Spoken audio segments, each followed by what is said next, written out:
अथ षोडशोऽध्यायः। अध्याय 16। विष्णु तथा गणेश का युद्ध। शिव द्वारा त्रिशूल से गणेश का सिर काटा जाना। ब्रह्मा जी बोले, हे नारद, यह सुनकर भक्तों के ऊपर कृपा करने वाले महेश्वर ने आपके कहने से उस बालक के साथ युद्ध करने की इच्छा की। भगवान त्रिलोचन विष्णु को बुलाकर उनसे मंत्रणा कर एक बहुत बड़ी सेना से युक्त होकर देवताओं के सहित उस गणेश के सम्मुख उपस्थित हुए।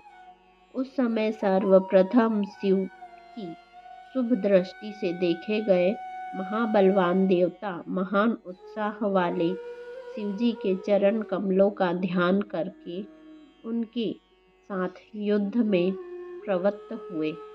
महाबलवान एवं अत्यंत पराक्रमशील भगवान विष्णु उस बालक से युद्ध करने लगे। तब महादेवी के द्वारा दिए गए आयुध से युक्त वह शिव स्वरूप वीर बालक गणेश भी श्रेष्ठ देवताओं को लाठी से मारने लगा।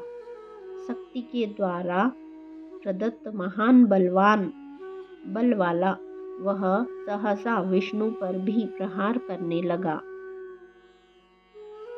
हे मुने, उसकी लाठी के प्रहार से विष्णु सहित समस्त देवताओं के बल कुंठित हो गए और वे युद्ध से परान्मुख हो गए। हे मुने, शिवजी की भी अपनी सेना के साथ बहुत काल तक युद्ध कर उस बालक को महाभयंकर देखकर आश्चर्यचकित हो गए। इसे छल से ही मारा जा सकता है, अन्यथा नहीं मारा जा सकता। ऐसा विचार कर शिवजी सेनाओं के बीच में स्थित हो गए। उस समय निर्गुण एवं सगुण रूप वाले भगवान शंकर को तथा विष्णु को युद्ध भूमि में उपस्थित देखकर सभी देवता तथा शिवगण अत्यधिक हर्षित हुए और वे सब आपस में मिलकर प्रेम पूर्वक उत्सव मनाने लगे। तब महाशक्ति के पुत्र वीर गणेश ने बड़ी बहादुरी के साथ सर्वप्रथम अपनी लाठी से सबको सुख देने वाले विष्णु की पूजा की, अर्थात उन पर प्रहार किया। विष्णु ने शिवजी से कहा, यह बालक बड़ा तामसी है और युद्ध में दुराधर्ष है। बिना छल के इसे नहीं मारा जा सकता। अतः हे विभो, मैं इसे मोहित करता हूँ और आप इसका वध कीजिए। इस प्रकार की बुद्धि करके तथा शिव से मंत्रणा करके और शिव की आज्ञा प्राप्त कर विष्णु जी गणेश को मोह परायण करने में संलग्न हो गए। हे मुनि, विष्णु को वैसा देखकर वे दोनों शक्तियाँ गणेश को अपनी अपनी शक्ति समर्पित कर वहीं अंतर्ध्यान हो गई। तब उन दोनों शक्तियों के लीन हो जाने पर महाबलवान गणेश ने जहाँ विष्णु स्वयं स्थित थे वहीं पर अपना परिघ फेंका। विष्णु ने अपने प्रमुख भक्तवत्सल महेश्वर का स्मरण कर यत्न करके उस परिघ की गति को विफल कर दिया। तब एक ओर से उसके मुख को देखकर अत्यंत कुपित हुए शिवजी भी अपना त्रिशूल लेकर युद्ध की इच्छा से वहां आ गए। तब वीर तथा महाबली शिवापुत्र ने हाथ में त्रिशूल लेकर मारने की इच्छा से आए हुए महेश्वर शिव को देखा।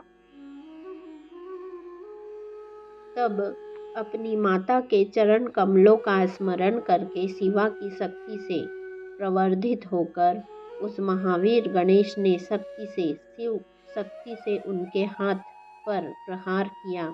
तब परमात्मा शिव के हाथ से त्रिशूल गिर पड़ा।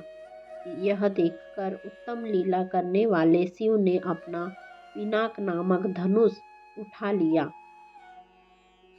गणेश्वर ने अपने परिघ से उस धनुष को भूमि पर गिरा दिया और परिघ के 5 प्रहारों से उनके 5 हाथों को घायल कर दिया।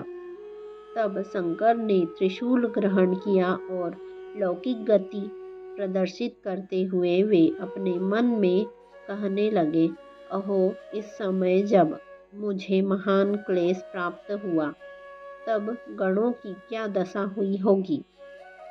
इसी बीच शक्ति के द्वारा दिए गए बल से युक्त वीर गणेश ने गणों सहित देवताओं को परिघ से मारा। तब परिघ के प्रहार से आहत गण सहित सभी देवता 10 दिशाओं में भाग गए और अद्भुत प्रहार करने वाले उस बालक के सामने कोई भी ठहर न सका। विष्णु जी भी उस गण को देखकर बोले, यह धन्य महाबलवान महावीर महाशूर तथा रणप्रिय योद्धा है। मैंने बहुत से देवता दानव दैत्य यक्ष गंधर्व एवं राक्षसों को देखा है, किंतु संपूर्ण त्रिलोकी में तेज रूप गुण एवं सौंदर्यादि में इसकी बराबरी कोई नहीं कर सकता। विष्णु इस प्रकार कह ही रहे थे कि शिवापुत्र गणेश ने अपना परिघ घुमाते हुए विष्णु पर फेंका। तब विष्णु ने भी चक्र लेकर शिवजी के चरण कमल का ध्यान करके उस चक्र से परिघ के टुकड़े टुकड़े कर दिए। गणेश्वर ने उस परिघ के टुकड़े टुकड़े को लेकर विष्णु पर प्रहार किया। तब गरुड़ पक्षी ने उसे पकड़कर विफल बना दिया। इस प्रकार बहुत समय तक विष्णु एवं गणेश्वर दोनों ही वीर परस्पर युद्ध करते रहे। पुनः वीरों में श्रेष्ठ बलवान शक्तिपुत्र ने शिव का स्मरण कर अनुपम लाठी लेकर उससे विष्णु पर प्रहार किया।